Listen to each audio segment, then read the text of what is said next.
படம் பார்த்துட்டு எல்லாருக்குள்ள ஒரு என்ன பேசுறது என்ன பேசக்கூடாது அப்படின்னு ஒரு மாதிரி ஒரு அமைதியாக இருந்தாங்க. அவ்வளோ இம்பேக்ட் இருந்தது படம். ஒன்று சொல்ல போனால் மாரியோட பெஸ்ட்டுன்னு சொல்லலாம் அந்த படம்.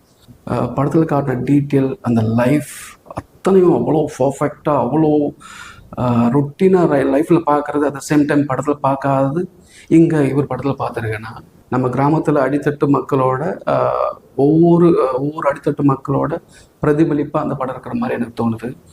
அவ்வளோ லைஃப் இருக்குது இந்த படத்தில். Technical side, sound side, music, cinematography அத்தனையும் பர்ஃபெக்டாக இருக்குது. படத்தில் நடித்தவங்க, அந்த அந்த பையன், அந்த மேஜரா பையன், அந்த பையன் ஃபண்டில் ஜப்பியாவோட கேரக்டரை பார்த்த மாதிரி இருந்தது. என்ன சொல்கிறதுன்னு தெரியல.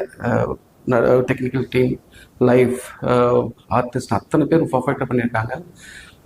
ஐ எம் டேம் ஷூர் மாரியோட பெஸ்ட் வாழை.